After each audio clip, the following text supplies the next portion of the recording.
Hello, all. Welcome to a new episode. Thanks for watching so far. Thanks for subscribers. ఎవరైతే ఇంతవరకు ఈ ఛానల్ని subscribe చేసుకున్నారో వాళ్ళందరికీ కృతజ్ఞతలు. ఎవరైతే ఇంకా ఈ ఛానల్ని చూస్తూ సబ్స్క్రైబ్ చేసుకోకుండా ఉన్నారో వాళ్ళందరూ ఈ ఛానల్ని సబ్స్క్రైబ్ చేసుకుంటారని మనస్ఫూర్తిగా ఆశిస్తున్నాను. ఈరోజు ఒక ఒక ఫిలాసఫీ గురించి, ఒక జనరల్ ఫిలాసఫీ, సొసైటీలో ఉన్న ఒక జనరల్ ఫిలాసఫీ గురించి మాట్లాడదామని చెప్పేసి ఈ వీడియో చేస్తున్నాను. ఏంటంటే,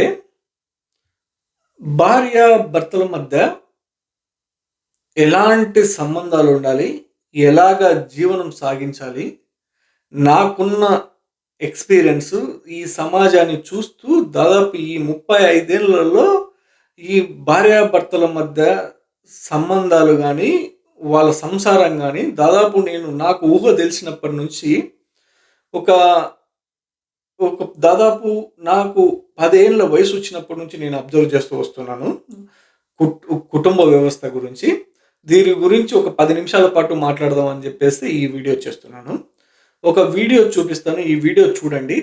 తర్వాత భార్యాభర్త మధ్య వాళ్ళ జీవనము, కుటుంబ వ్యవస్థ గురించి ఒక 10 నిమిషాలు మాట్లాడదాం అనుకుంటున్నాను. ఈ వీడియో చూడండి, తర్వాత నా ఒపీనియన్ చెప్తాను, తర్వాత మాట్లాడదాం.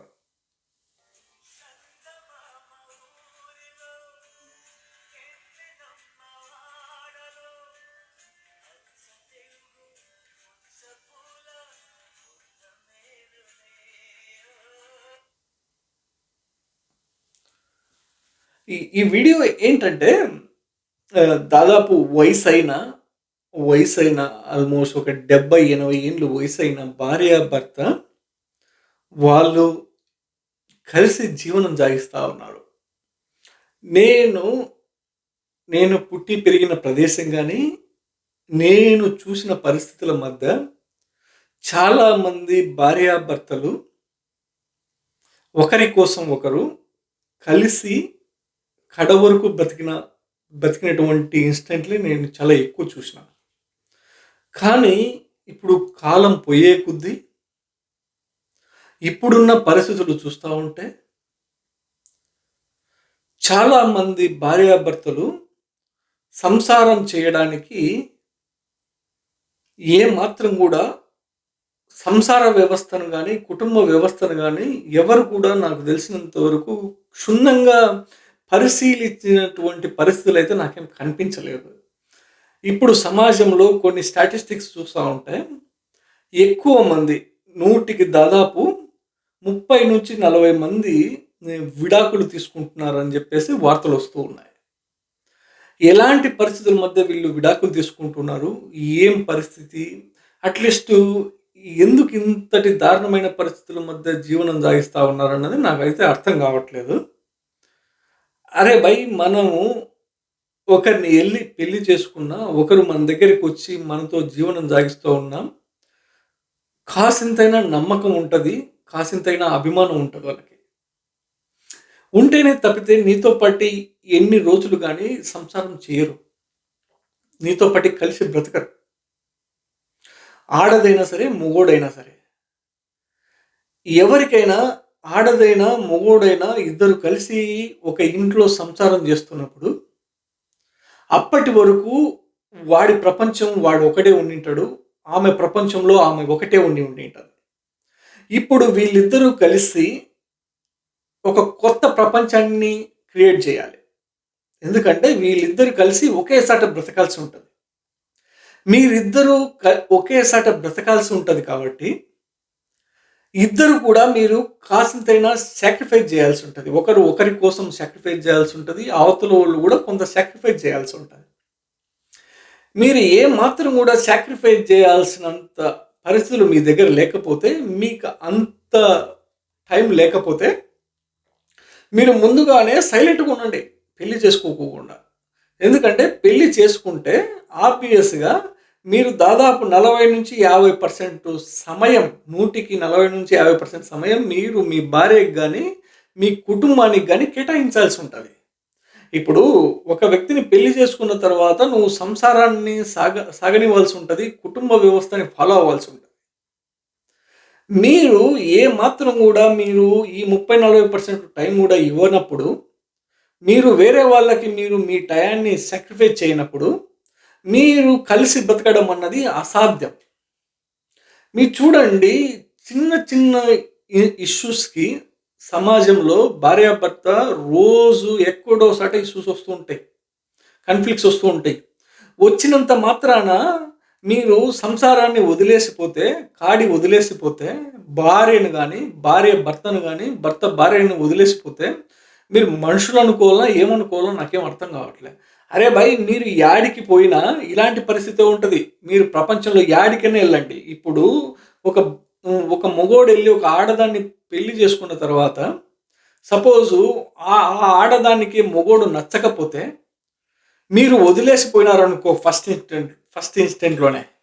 ఏదో కాసింత మీకు నచ్చలేదు, నచ్చని పరిస్థితుల మధ్య మీరు వదిలేసిపోతే, మీరు నెక్స్ట్ ఎళ్లి చూసుకునే ఆ వ్యక్తి 100% మీకు నచ్చినట్టు ఉంటాడని ఏం గ్యారంటీ ఉంటది? గ్యారంటీ ఉండదు గదా! అరే భాయ్! నువ్వు ఇక్కడ ఆల్రెడీ మీరు ఎవరినైతే వాడిని చేసుకున్నారో, వానితోనే మీరు సాగించలేక, ఏగలేక మీరు బయటికెళ్తే, మీరు నెక్స్ట్ ఎళ్లి వేరే వాడిని ఎవరైతే చూసుకుంటారో, వానితో మీరు ఇట్లాంటి వాడే దొరకడని మీకేం నమ్మకము? లేదా మీకు నచ్చినోడే దొరుకుతాడన్నది మీకేం నమ్మకం ఉంటది? అరే భయ్! వాడు ఎలాంటి పరిస్థితుల మధ్య బ్రతుకుతున్నాడో మీకు అనవసరము. మీరు ట్రై చేయండి. మీరు మార్చడానికి ట్రై చేయండి. మారడానికి పాజిబిలిటీ ఉంటది. మీరు ఎళ్లి మళ్ళీ వేరే వాడిని చూసుకుంటే అక్కడ గూడా ఎలాంటి పరిస్థితులుంటాయో మీకు తెలియదు. నాకు ఒక కజిన్ ఉంటది. తను, తను జీవితంలో తను అనుభవించినటువంటి పరిస్థితులు నాకు తెలిసినంత వరకు ఇంకొక మనిషి అనుభవించడానికి ఆస్కారమే ఉండదు. తను హైలీ ఎడ్యుకేటెడ్ కాబట్టి, తను ఫేస్ చేసినటువంటి పరిస్థితులు నాతో కొన్నిసార్లు షేర్ చేసుకున్నప్పుడు తనంతకు తానే నాకు ఒక విషయం చెప్పింది. ఏంటంటే, ఆహ్, చూడు మల్లి, ఇప్పుడు ఇలాంటి పరిస్థితులు జరుగుతున్నాయని, ఇంత కష్టంగా ఉందని ఆహ్, ఇతన్ని వదిలేసి వెళితే రేపొద్దున నాకి ఇంతకంటే దారుణమైన వ్యక్తి ఎదురైతే నేను ఏం చేయాలి? మన కుటుంబ వ్యవస్థే ఇలా ఉంది గదా! మనము పెళ్ళికి ముందుగానే వాళ్ళతో సహజీవనం చేసి, వాళ్ళ పరిస్థితిని అర్థం చేసుకొని, ఆ తర్వాత మనం పెళ్లి చేసుకున్నాం అన్న అంతటి అడ్వాన్స్ సొసైటీలో మనం బతకట్లేదు గదా!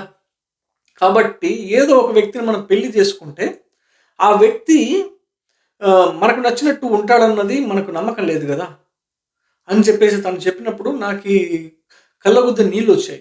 కానీ చూడు తను ఏ విధంగా ఆలోచిస్తుందన్నది సమాజం గురించి, కుటుంబ వ్యవస్థ గురించి. కానీ మీరే చూడండి, ఒక మొగోడు గూడా అరే భయ్! నీకిష్టం వచ్చినట్టు నువ్వు బతకాలనుకున్నప్పుడు, ఒక ఆడదాన్ని నువ్వు తెచ్చుకొని ఇంట్లో పెట్టుకోవడం ఎందుకు? తనతో బ్రతకడం ఎందుకు?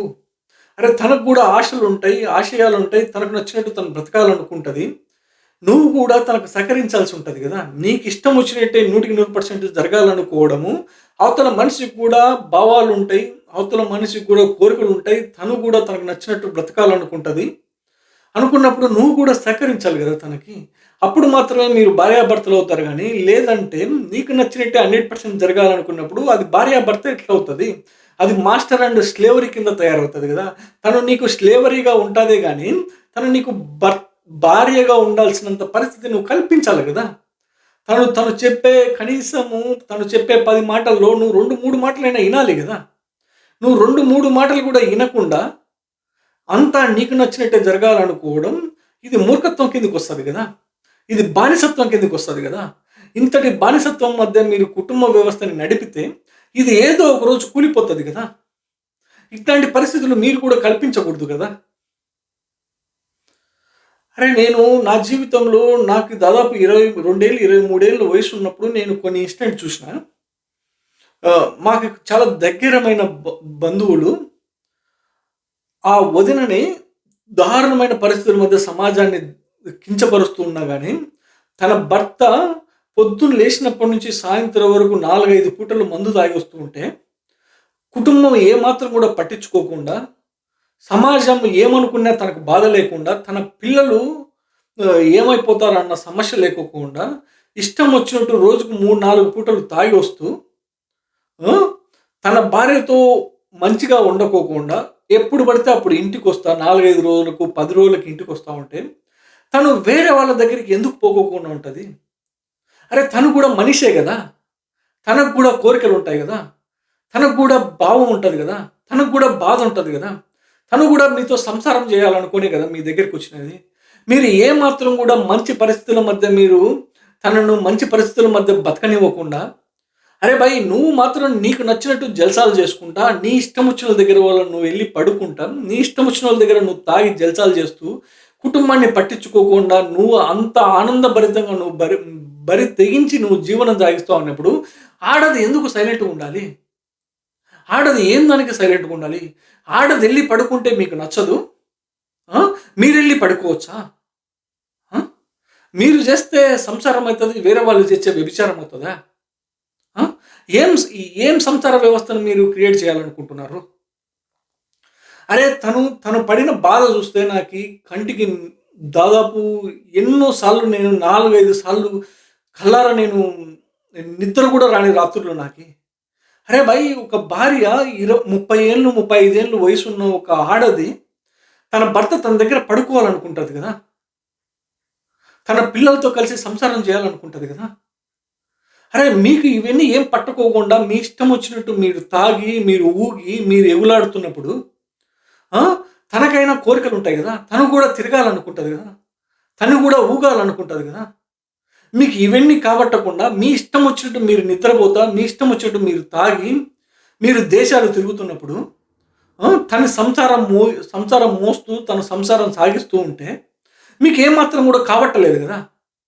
చెయ్యి దాటిపోయిన తర్వాత జరిగిపోయిందని బాధపడితే ఏముంది? ఇప్పుడే ఫస్ట్‌లోనే, స్టార్టింగ్‌లోనే మీరు సంసారాన్ని చూసుకుంటూ, భార్యకు రొంత అధికారం ఇస్తూ, భార్యకు రొంత అవకాశం ఇస్తూ, పిల్లల్ని చూసుకుంటూ మీరు సంసారం నడపాలి గానీ, మీ ఇష్టం వచ్చినట్టు మీరు 100కి 100% మీ దారే మీరు ఎంచుకున్నప్పుడు, తన దారి తను ఎంచుకున్నప్పుడు మీరు బాధపడితే ఎట్లా? తన దారి తను ఎంచుకుంటది గదా! తనకు గూడా కోరికలుంటాయి గదా! మీకున్నట్టే. తను ఎళ్లి చేసినప్పుడు మీరు తను లంజాల్ తను లంజరికం చేస్తుందంటారు గదా! ఎట్లా లంజరికం అయితది? మనం జేసినప్పుడు మాత్రం లంజరికం గాదా? మనం జేస్తే మంచి అయినప్పుడు అవతల ఆడది జేస్తే ఎట్లా తప్పైతది? 2 పక్కల చూడాల్సుంటది గదా! అంటే సమాజంలో ఆడది జేస్తేనే చిల్లర అయితది గానీ, మొగోడు జేస్తే చిల్లర గదా! ఏం సమాజం, ఏం కుటుంబ వ్యవస్థను మనము ముందుకు తీసుకెళ్దాం అనుకుంటున్నాం? నాకైతే ఇది ఏమాత్రం గూడా మంచిదనిపించలేదు నాకి. మీరు తాగి మీ ఇష్టం వచ్చినట్టు మీరు ఆనందంలో ఊరేగుతున్నప్పుడు ఆడది ఎట్లా సంసారం జేస్తది? ఏ పరిస్థితుల మధ్య సంసారం జేస్తది? కాసింతన్నా ఆలోచించాలి గదా! చాలా బాధతో చెప్తున్నాను నేను. దాదాపు 3, 4 కుటుంబాలు నేను అబ్జర్వ్ చేసిన క్లియర్‌గా. నా జీవితం మొత్తం 35 ఏళ్ల జీవితంలో నేను చాలా దగ్గరగా 2, 3 కుటుంబాలను అబ్జర్వ్ చేసినా నేను. అబ్జర్వ్ చేసిన తర్వాత ఈ వీడియో తీసి తెలుగు సమాజం మొత్తం అంతటికి కుటుంబం వ్యవస్థలో ఆహ్, మొగోడు సామ్రాజ్యం నడుస్తుంది. ఈ నడుస్తున్నప్పుడు మొగోడు చేస్తే సంసారం, ఆడది చేస్తే అసభ్యంగా భావించే ఈ సమాజానికి నేను ఈ వీడియో ద్వారా నా అభిప్రాయం తెలపాలని ఈ వీడియో చేశాను. మీకు ఎవరికైనా నచ్చితే 10 మందికి షేర్ చేయండి. క ఈ వీడియో చూసిన తర్వాత ఇద్దరు, ముగ్గురు మారినా గానీ నేను చాలా సంతోషంగా జీవనం సాగిస్తానని మనస్ఫూర్తిగా కోరుకుంటూ సెలవు తీసుకుంటున్నాను. ధన్యవాదాలు అందరికీ.